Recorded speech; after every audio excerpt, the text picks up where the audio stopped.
Último painel com a temática Estratégia de Desenvolvimento Econômico, Infraestrutura e Logística. Convidamos para que subam ao palco Mauro Bellini, Hernani Polo, Gelson Leonardo Reck e Rubem Lima. Por favor, ao palco.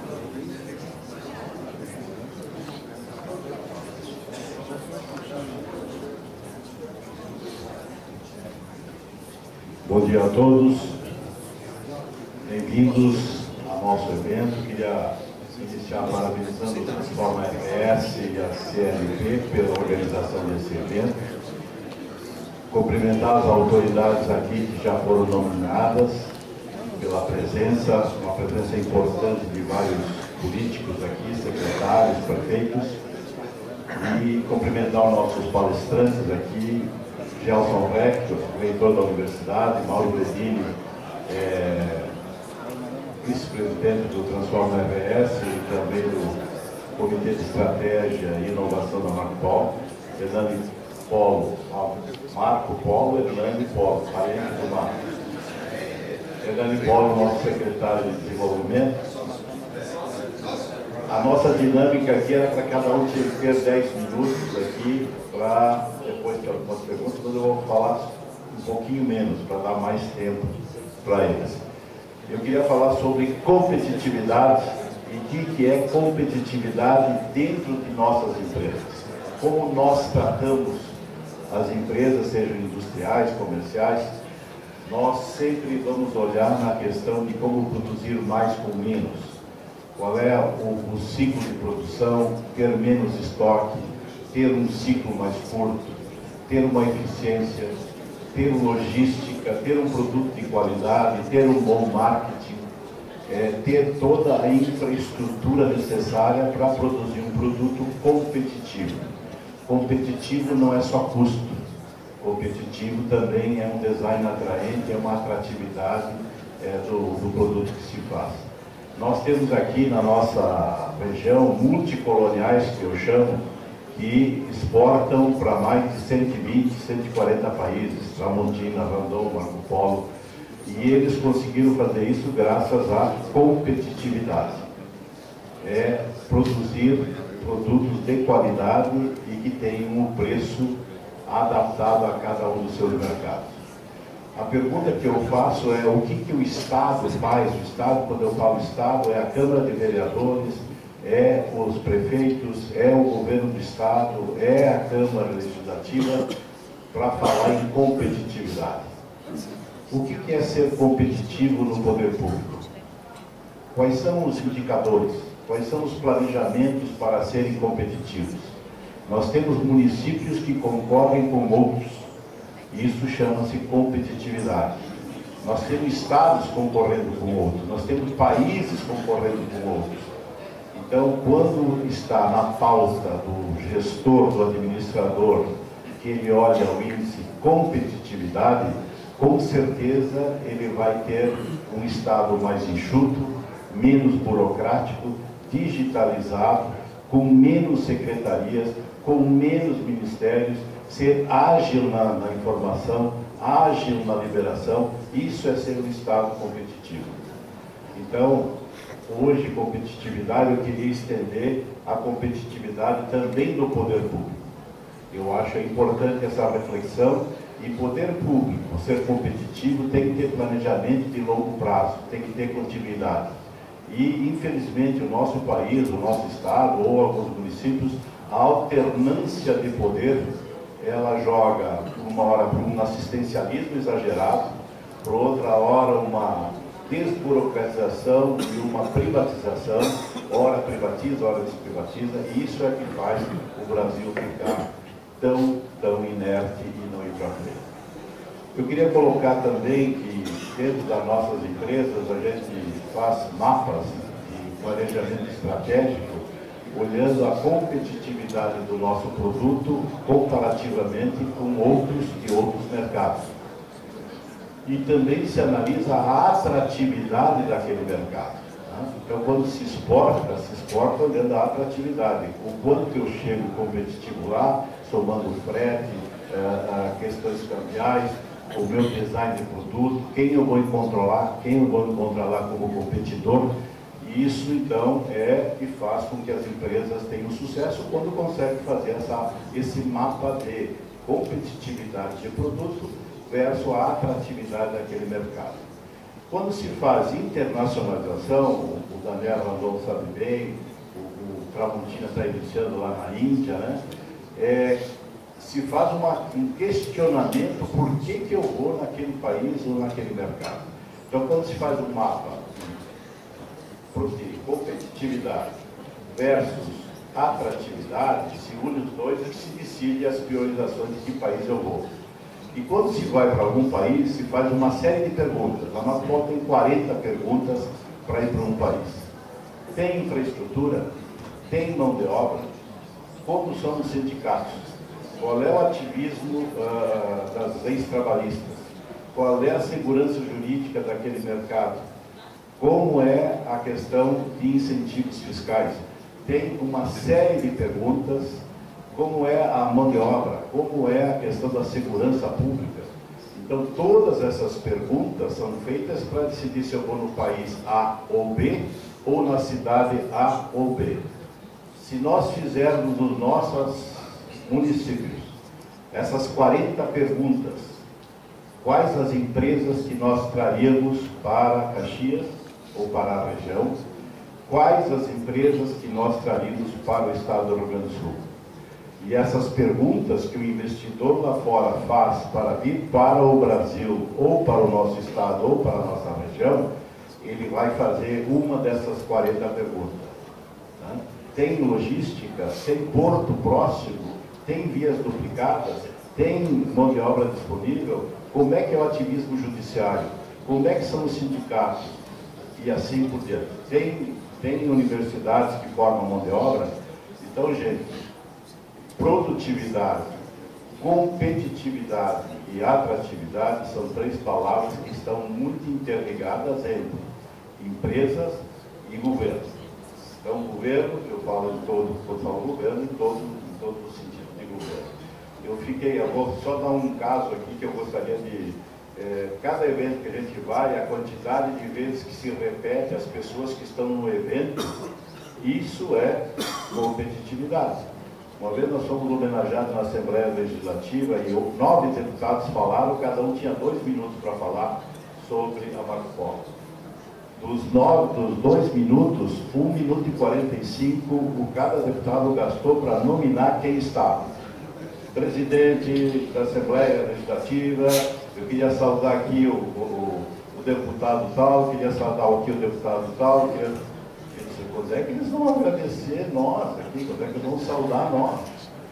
Então, a produtividade ou a competitividade começa por aí. Quando é nominado algumas entidades ou pessoas, o restante tem que dizer as já nominadas.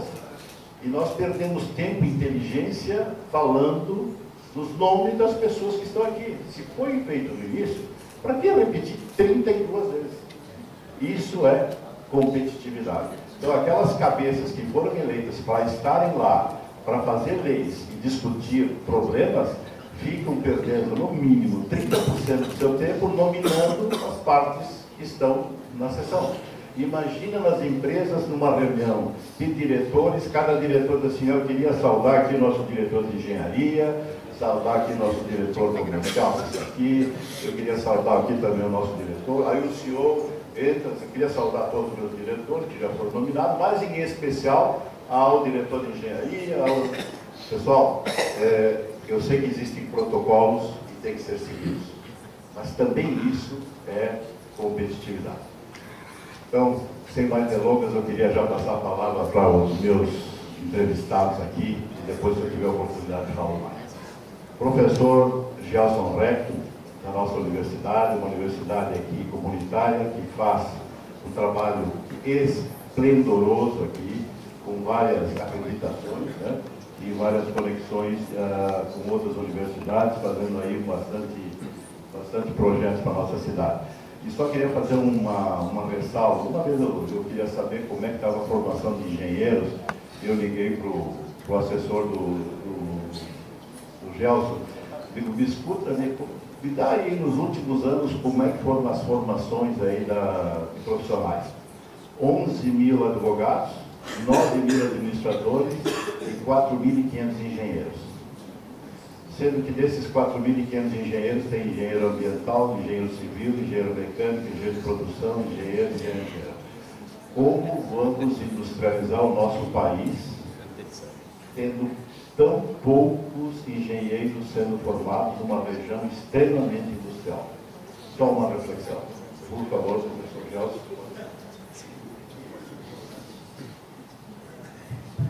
Bom dia a todos. Vou seguir o conselho do BIS e não vou eliminar ninguém. Bom dia a todos. Mas obrigado pela oportunidade, Daniel e meus colegas aqui de palco. Eu estou um pouquinho, não sei se eu estou exatamente adequado na minha apresentação à proposição desta manhã, dessa reflexão, mas vou tentar fazer um caminho que responde quais são as estratégias para o desenvolvimento ou para a competitividade, que parece que é o nosso bloco aqui. Eu coloquei a ciência para o desenvolvimento regional, a ciência para a competitividade.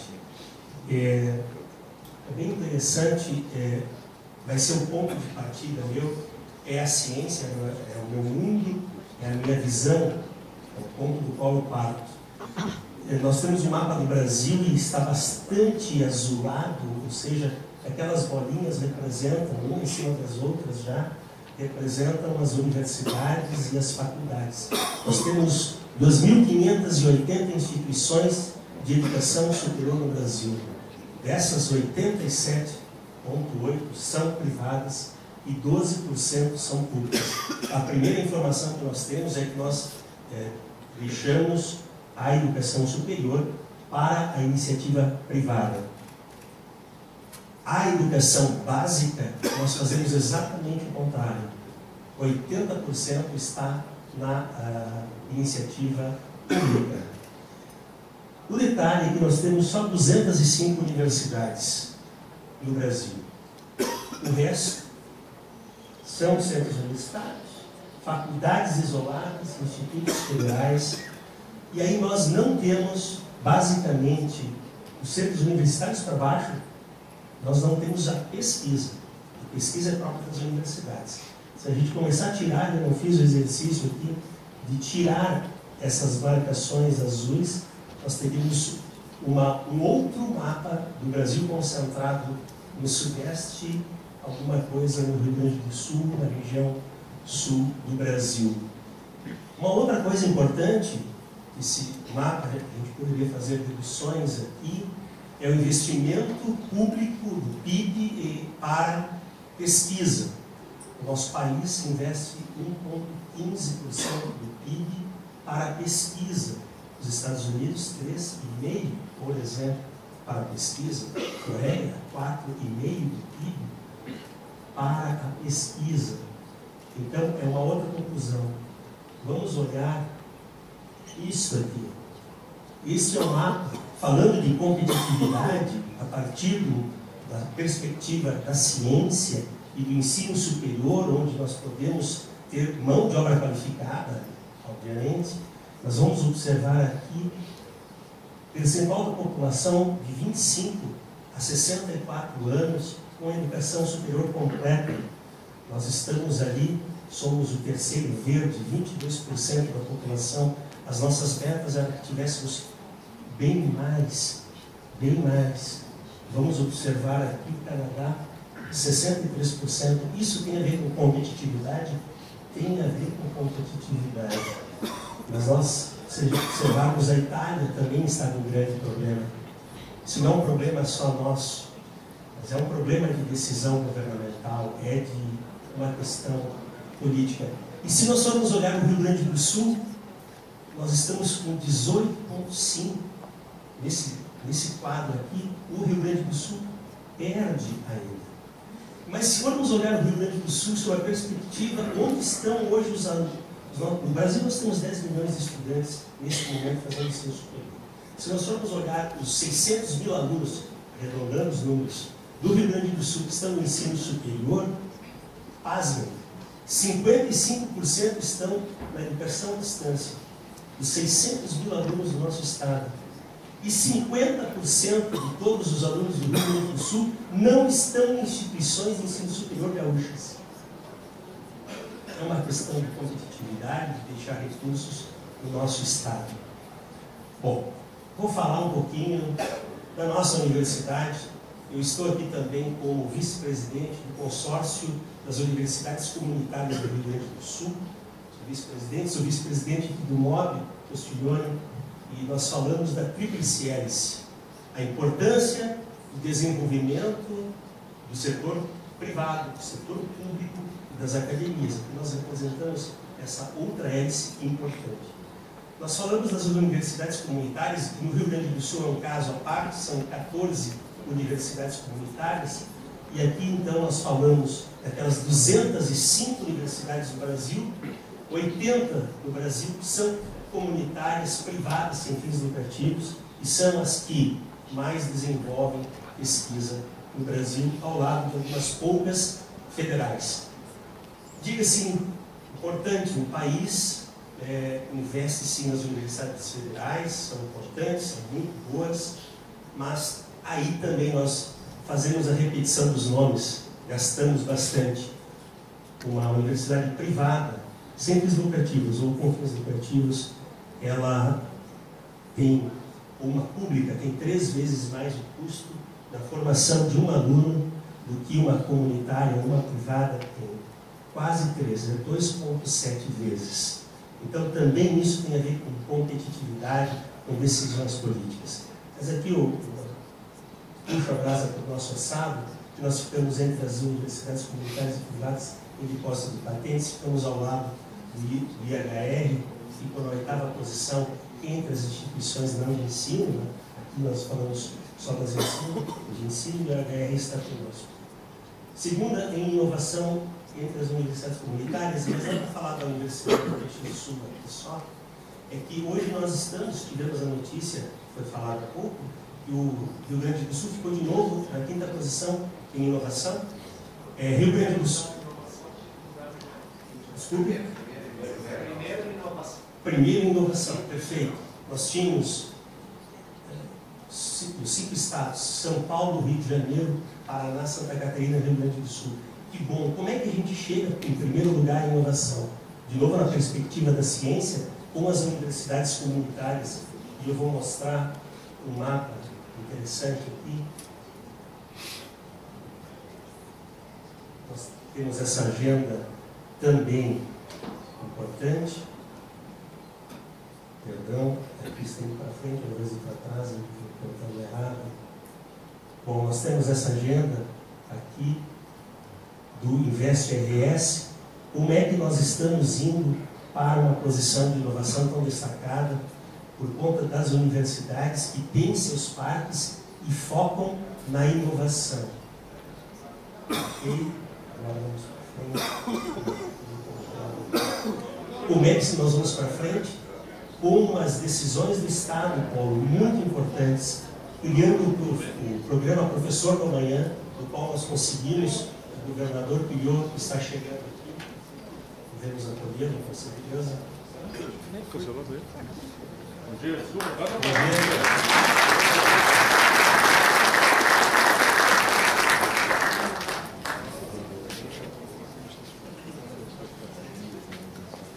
Bem-vindo, governador. Estamos falando como que o Estado do Rio Grande do Sul conquista também a primeira posição em inovação agora, a partir do dia de ontem, antes era a 5ª. Nós estamos destacando aqui as universidades comunitárias que o senhor conhece bem, e os programas de governo que ajudam isso, e as universidades comunitárias adotaram os programas de governo voltados à educação. Professor do Amanhã, nós adotamos isso. Programa RS Talentos para as engenharias, disse. Hoje nós temos na Universidade de Caxias do Sul 2.500 estudantes de engenharia, mas aqui o governo concede bolsas para os engenheiros, e isso também ajuda no posicionamento da ciência. O programa Apague, que é o juro da dívida, transformado em cursos técnicos. Então vai haver uma grande revolução. Nós acreditamos, como universidades comunitárias do Rio Grande do Sul, que haverá uma grande revolução no ensino técnico do Estado, governador, por conta deste programa, que vai permitir muitas ofertas de ensino técnico. O desenvolvimento se dá, a competitividade se dá pelo desenvolvimento da pesquisa e da inovação. As universidades do Rio Grande do Sul, particularmente a nossa, basicamente trabalham com essas temáticas que ajudam o desenvolvimento. Hoje eu observei muito o problema da mobilidade, e há um esforço de todas as universidades comunitárias nesses temas aqui, umas com mais foco, outras com menos, mas a mobilidade é uma. Também se falou de inteligência artificial. A Universidade de Caxias do Sul está criando um curso de graduação em inteligência artificial e criou, o ano passado, o primeiro mestrado e doutorado da região sul do Brasil em inteligência artificial. Bom, essa adoção a essas proposições gerará com certeza para as empresas. Como é que nós chegamos também na primeira posição em inovação como Estado? Porque existem 19 parques tecnológicos no Rio Grande do Sul. As bolinhas vermelhas apontam a concentração, e as universidades comunitárias têm parques de ciência e tecnologia. Isso gera competitividade. Aqui nós estamos falando do nosso parque, das ocupações, mas é só um exemplo. Também chegamos na inovação, em primeiro lugar, considerando as incubadoras do Rio Grande do Sul. Nós temos 45 no estado. Novamente, as bolinhas aqui verdes apontam onde estão, há uma concentração, obviamente, 45 incubadoras. Nós também, na universidade, fazendo recorte da universidade, temos incubadora, temos empresas que estão sendo gravadas na incubadora. Aqui temos empresas ou que estão no parque ou que estão na incubadora da nossa universidade, e com certeza todas estão criando vantagens competitivas, porque a ciência faz uma vantagem competitiva. O ensaio e erro, a boa vontade, fazem parte do processo, mas a ciência hoje acelera o processo. Nós vamos falar aqui de espaços existentes ainda. Na nossa universidade temos uma incubadora já estruturada, mas estamos construindo, com recursos da FINEP, um espaço de mais de 2.000 metros quadrados para mais 20 empresas incubadas, buscando os 300 pesquisadores que nós temos lá e os 800 laboratórios disponíveis. Aqui, novamente, afetamos 24 municípios com as nossas empresas incubadas. Aqui outras empresas que fazem parte ou de projetos de pesquisas ou do nosso parque, também para ilustrar a quantidade, a conexão da hélice educação, academia com o setor produtivo. Há muito tempo nós ouvimos dizer que a academia não se conecta. Quando assumimos a gestão, inclusive, o Celestino falou conosco, o Bise falou conosco, vamos aproximar essas questões. Nós estamos tentando, e é um exercício das universidades comunitárias conectadas às suas regiões. Também prefeituras.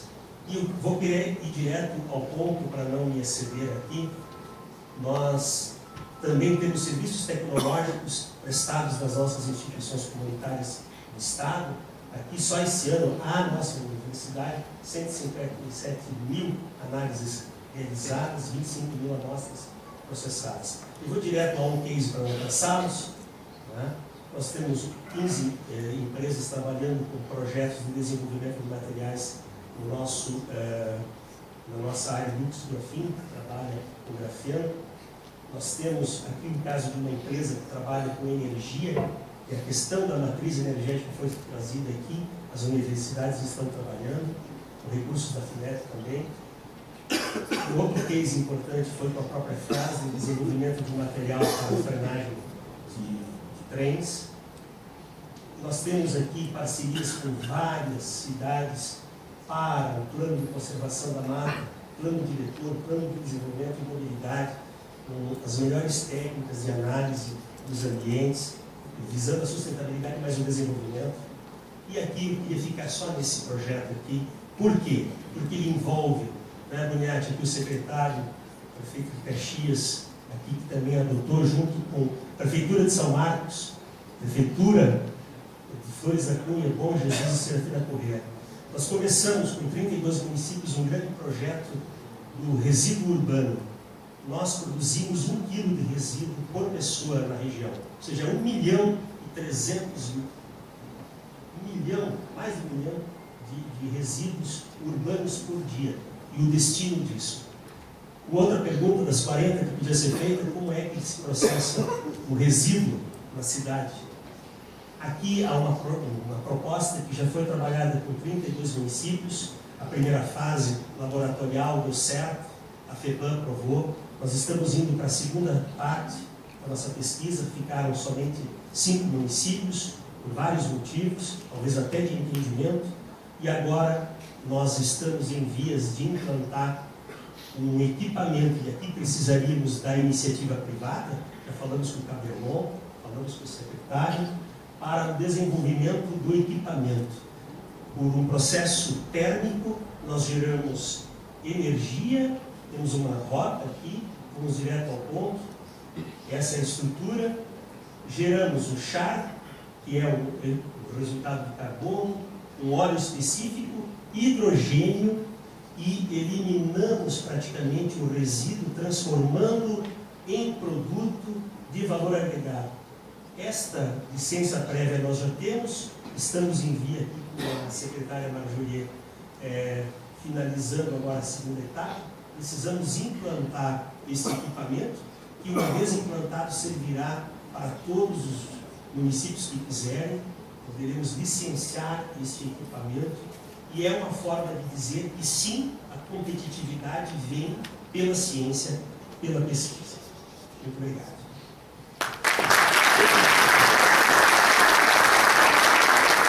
Obrigado, reitor Gelson.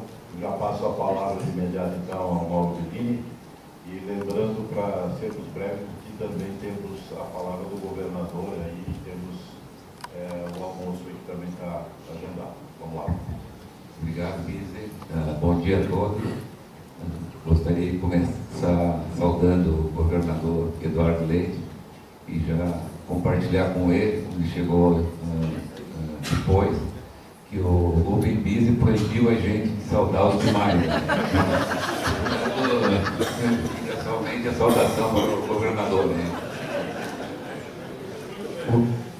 O importante mencionar que a questão quero me fixar na questão da logística, que é um ponto importante para a competitividade do nosso Estado. E, naturalmente, nós já temos uma dificuldade relativa à nossa posição geográfica. Começa que, dando um exemplo da Marco Polo, a gente recebe hoje a maior parte da matéria-prima da região sudeste, São Paulo, Rio de Janeiro, manda toda aquela matéria-prima para o sul, 1000 quilômetros para o sul, pega aquela matéria-prima, transforma ela em ônibus e a maior parte desses produtos vem vendido, maior parte de São Paulo, Rio de Janeiro. Então, isso já causa uma questão para o Rio Grande do Sul. Somado a isso, tivemos questão da enchente, que afetou bastante a nossa infraestrutura. Isso faz com que temos um custo de logístico que, me apropriando das palavras do Humberto Busnello aí, que falou ontem, O Daniel também mencionou, se menciona algo como o custo logístico dos países de primeiro mundo em torno de 8, 9%. Se menciona que São Paulo talvez fosse 12%, Rio Grande do Sul 22% do PIB. Se nós conseguíssemos reduzir esse custo logístico do Rio Grande do Sul de 22% para 12%, 10% do valor do PIB, esse número representaria em torno de um PIB, sei lá, 600, 700 bilhões, daria 10% de 700 bilhões, 70 bilhões por ano. Imagine o valor que nós estamos rasgando todo ano, 70 bilhões, e nós conseguimos melhorar esse custo. E as oportunidades para isso tem em tudo que é lado. Tem o lado por terra, por mar e por ar. Então, se for por mar, temos a questão do porto, que já foi mencionado aqui. O porto, temos um porto no Rio Grande do Sul, e enquanto Santa Catarina, foi anunciado essa semana, seu 8º porto. E nós estamos brigando para conseguir trabalhar unidos para esse 2º porto. Pegando uma parte da conversa do governador Ranolfo, que mencionou dos caranguejos, tem diversos exemplos. Eu ouvi isso há 50 anos atrás, a questão dos caranguejos, que basicamente para cozinhar caranguejo no Rio Grande do Sul, normalmente quando cozinha caranguejo, a água esquenta, eles começam a pular para fora, tem que botar uma tampa. No Rio Grande do Sul, o fato é que não precisa da tampa, que a hora que algum caranguejo começa a subir, o outro puxa ele para baixo. No porto de Arroio do Sal que está se falando, é o caso típico, eu vi estudos de técnicos científicos que demonstram que se fizer um porto de Arroio do Sal, a corrente marítima não vai passar de forma adequada e vai afetar a fauna marinha do porto em Montevidéu. Esse tipo de colocação é típico do estado de caranguejo que nós temos. No lado, vamos para o lado terra. Lado terra, a questão clara da falta de trilhos, ferrovias, que aqui praticamente não existe, então é uma grande oportunidade para nós podermos ampliar a rede, quase que sair do zero e criar uma rede de transporte ferroviário.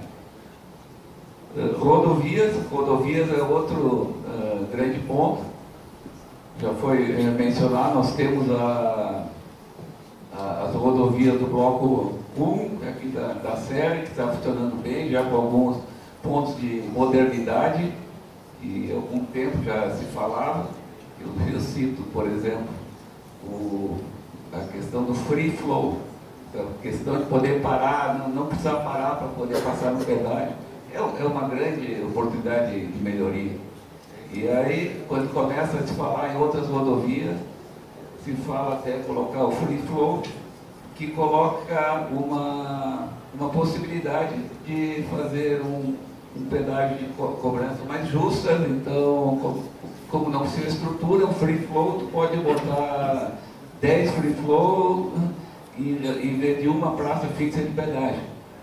O que é melhor, pagar R$10 por um pedágio ou pagar R$1 em 10 pontos diferentes da rodovia? É muito melhor e mais justo pagar em 10 pontos diferentes da rodovia, porque aí a pessoa só vai pagar o que os trechos efetivamente percorridos. Mas claro que os caranguejos chegam e citam: opa, agora sim, em vez de um pedágio vamos ter 10 pedágios. Não é isso, é muito melhor ter somente pagar na parte que a gente acaba realmente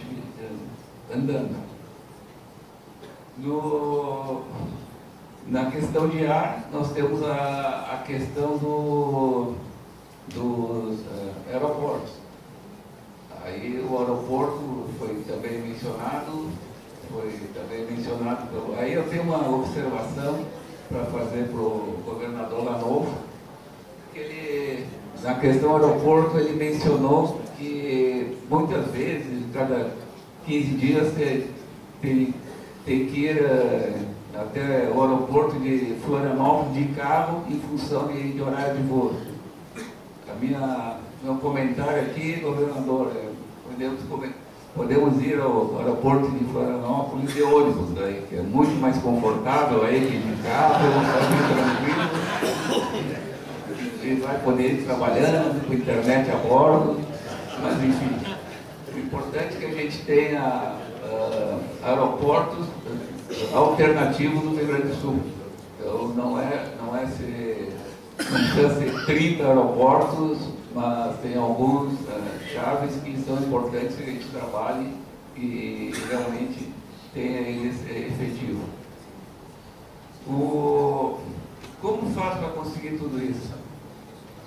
Deixando de ser caranguejo. A gente faz com união, temos que trabalhar todo mundo no mesmo sentido. Aqui eu quero aproveitar e roubar um pouco das palavras do secretário Hernani, ontem mesmo, que ele mencionou, que ele deu a metáfora do esquife.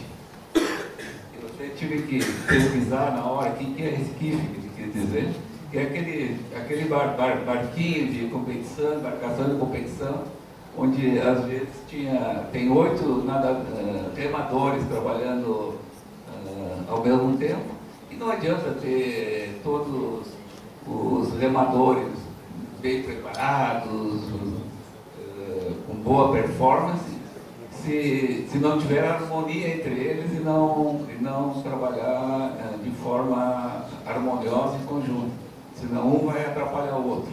Então, e vejo esse como um ponto importante para a gente poder, nesse fórum onde tem gente do governo, dos empresários, da academia, todo mundo conseguir trabalhar ao mesmo tempo. Mas, para sair um pouco do lugar comum, eu estava pensando em uma outra metáfora que podia fazer para tentar marcar isso, a ideia de união, trabalhar junto, não ser cada um trabalhando sozinho. E aí eu estava tomando um bom vinho gaúcho e me lembrei, uma uva só não consegue fazer um bom vinho, não se faz um vinho com uma uva. A gente precisa colher vários cachos de uva, trabalhar eles em harmonia, para daí sim poder criar um bom vinho e conseguir atingir o nosso objetivo. Essa é a minha fala. Obrigado. Agora, então, o secretário Nani, por favor. Bem, muito bom dia. Eu também vou seguir rigorosamente a orientação do BISE aqui, cumprimentando somente o governador Eduardo Leite, e serei muito rápido, porque senão pode dar problema mais tarde. Então, vou cumprir aqui, e é um prazer estar com vocês, compartilhando um pouco. Vou falar aqui especificamente de uma iniciativa que já estava no projeto do governador Eduardo Leite para este governo, e que foi consolidado no ano passado, que foi a Invest RS. O Rio Grande do Sul, depois de reformas, do equilíbrio fiscal, consegue fazer movimentos mais bem estruturados pensando no futuro, porque por um longo tempo o Estado ficava no presente, gastando tempo para administrar o passado. Hoje nós estamos conseguindo olhar para frente, e no ano passado foi estruturado o Plano de Desenvolvimento Econômico, Inclusivo e Sustentável, que foi apresentado à sociedade gaúcha, e junto com o plano, a Invest RS, que é uma estrutura que nós estamos apostando muito nela. Inclusive, temos o Rafael Prikladnik, que é o presidente da Invest RS, que foi por 10 anos diretor do Tecnopuc. Está aqui o Fabrício Foreste, que é o diretor de promoção comercial e atração de investimentos. Então, a Invest surge como uma agência de desenvolvimento, né, que é uma ferramenta do plano de desenvolvimento que nós estamos trabalhando, que é um plano que não é do atual governo, é um plano do Estado do Rio Grande do Sul, pensando e projetando o futuro, né? Foi estruturado pela McKinsey, e a Invest atua em cooperação com o poder público e a sociedade civil organizada, né? Aqui, Daniel, o Transforma tem contribuído muito, participado, como as demais federações aqui do Rio Grande do Sul, e a Invest funciona através de um contrato de gestão da Secretaria de Desenvolvimento Econômico com a Invest, e é uma estrutura, né, que tem um funcionamento e um olhar com a iniciativa privada. Aqui está o plano, né, que é o nosso guia, né, do governo, da Invest e da sociedade como um todo, né, que ele tem os seus 5 habilitadores: capital humano, recursos naturais, infraestrutura, ambiente de negócios e inovação, que se transformam em 12 alavancas e em 41 iniciativas que estão sendo trabalhadas dentro do governo, nas mais variadas secretarias, e também com a sociedade. E esse plano precisa ser apropriado, a sociedade se apropriar do plano, para que nós tenhamos mais efetividade, né, na implementação desse plano, e prever a cada 2 anos, né, um olhar para que, se necessário for, se faça algum ajuste, alguma adequação, até porque as mudanças são muito rápidas. O plano de desenvolvimento elenca 12 setores prioritários, né, com os quais o Estado tem um potencial de crescimento para os próximos anos. Então, né, são setores, né, que já estão consolidados, mas que têm um potencial de crescimento, e alguns outros setores, como a inovação, que nós estamos também apostando muito. A nossa estrutura da Invest, ela foi baseada aí, e se buscou experiências de outros estados, inclusive países que têm estruturas assim. Nós temos a Invest Minas com 57 anos de atuação, a Apex com 28, a Invest São Paulo 17 anos, a Invest Paraná 14 anos, Santa Catarina 14 anos, Rio há 4 anos, Invest Piauí há 4 anos, e nós estamos com 9 meses de atuação. Então a nossa estrutura é baseada nesses modelos que já estão em andamento. Nós temos uma carteira de projetos já em andamento, já foram mais de 500 contatos com entidades, com embaixadas, com empresas, né? Todas as empresas que desejarem terão lá na Invest RS um ponto de apoio, de inflexão para ampliar e potencializar os seus negócios, projetos em gerenciamento, investimentos que estão em andamento. Então, nós temos uma atuação lá muito ampla na abertura de mercados, na atração de investimentos e também estratégia e inteligência, o que é fundamental: disponibilizar dados e informações para os empreendedores do Rio Grande do Sul, ou aqueles que desejam investir no nosso estado, terem essas informações de uma forma mais rápida. Fizemos também uma análise em cima dos países com os quais nós temos potencial, tanto de colocar os nossos produtos, como também de buscar investimentos. Então foram elencados 15 países, né, nessa primeira etapa, com os quais nós temos aí uma capacidade, e já possuímos relações comerciais, mas podemos ampliar e também atrair investimentos. Já em uma ação da Invest, estivemos em Nova York, participando de um evento no mês de maio, importante lá. O Rio Grande do Sul foi, né, conseguimos incluir o estado dentro de um programa que tem estruturado, que mostra os estados brasileiros com a melhor condição de competitividade. Então, estivemos lá na Times Square com a bandeira do Rio Grande do Sul, junto com outros 7 estados do Brasil, né, nessa estrutura que faz uma alusão aos tigres asiáticos, mostrando lá como onça brasileira, o nosso estado. São 8 estados que têm essa melhor performance de competitividade. Isso é uma forma também de mostrar aos investidores, né, o potencial e as condições que o Rio Grande do Sul oferece. Nós temos também uma agenda muito intensa de promoção comercial. São 21 feiras em 2025, 18 no exterior, né, e 8 missões internacionais. Aliás, pela primeira vez, o Rio Grande do Sul apresenta um calendário de missões fora do Rio Grande do Sul e fora do Brasil, né? Até então, eram missões que aconteciam pelos governos, estruturadas mais em cima de uma viagem do governador, ou do vice-governador, ou de algum secretário. Agora nós temos uma agenda, aqui ela está já do segundo semestre de 2025, né? No total, nesse ano, 24 no exterior, 22 dentro do Brasil, e até o final de novembro nós estaremos apresentando a agenda de 2026. Porque com isso os empreendedores que têm interesse nessas missões podem se conectar, se organizar, se programar para acompanhar ou o governador que lidera a missão, ou o vice-governador, ou algum secretário. Isso ajuda muito a abrir canais, abrir portas para os empreendedores, né, estando junto nessas missões. Então, nós estamos aqui trabalhando também dentro do Empreender RS, uma estratégia integrada da Secretaria de Desenvolvimento Econômico, da Invest RS, com várias estruturas aqui do nosso estado. Por exemplo, com a FAMURS, nós temos um programa de qualificação e capacitação para os municípios receberem investimentos. Todo o investimento que acontece no Rio Grande do Sul, fisicamente, ele está em algum município, em alguma cidade.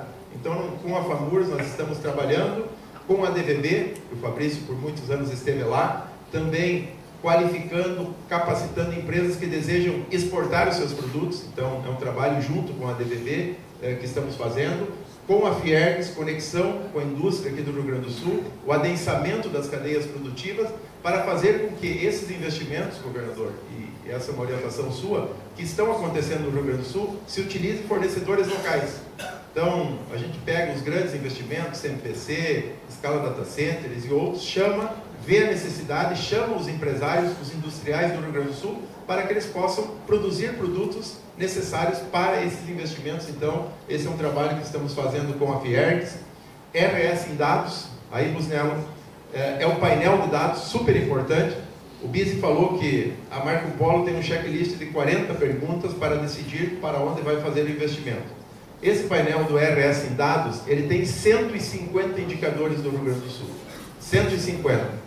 É rsindados.com.br. Ali estão todas as informações de disponibilidade energética, de infraestrutura, uma série de informações importantes, né, para poder tomar a decisão do investimento. E estamos também estruturando um mapa das profissões, né, um convênio lá com a Secretaria de Planejamento, Governança e Gestão, para que nós possamos identificar em cada cidade, em cada região, quantos profissionais tem disponível de cada atividade. Isso também é um dado super importante, né, para que possamos definir a melhor estratégia. E o Promove RS, que é isso que eu falei anteriormente, da presença do Estado fora do Rio Grande do Sul e fora do Brasil. Esse aqui é o RS em dados, né, que é muito interessante, essa plataforma que foi desenvolvida, que já está em funcionamento. Então, quem deseja, né, pode acessar.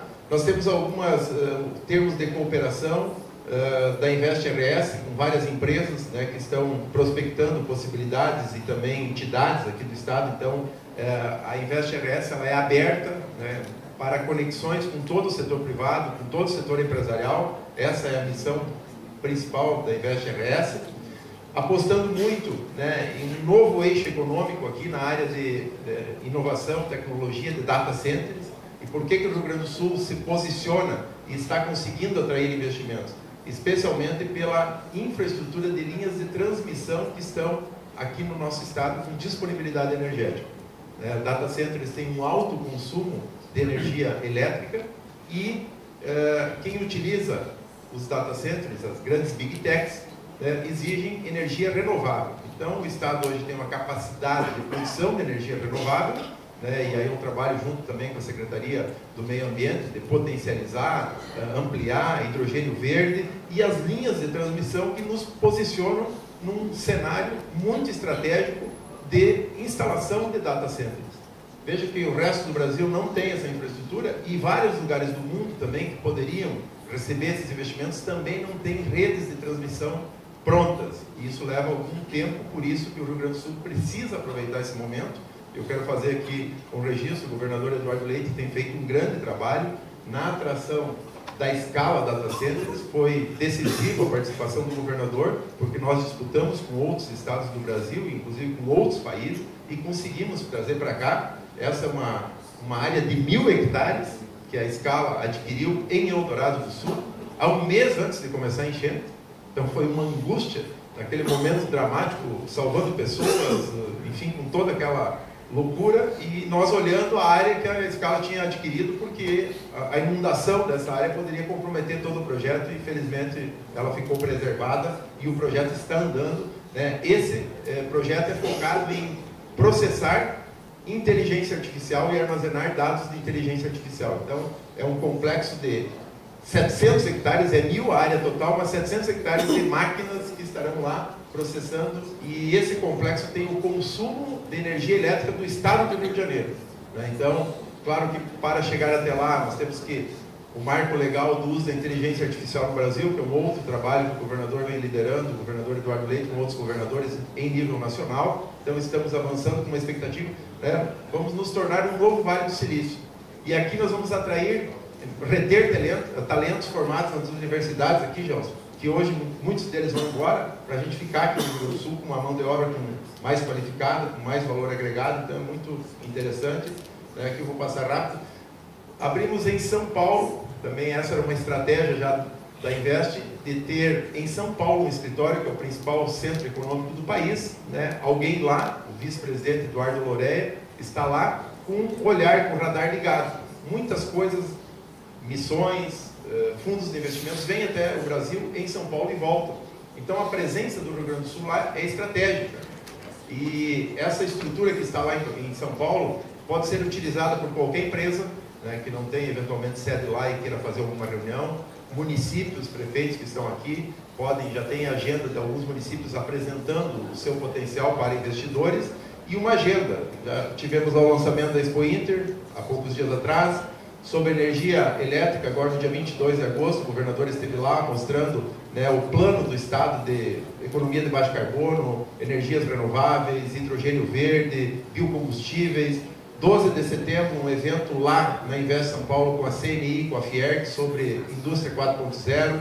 20 de outubro, economia digital, semicondutores, inovação, serviços digitais. Então, dá uma nova dinâmica e posiciona o Rio Grande do Sul, né, no principal centro econômico do país.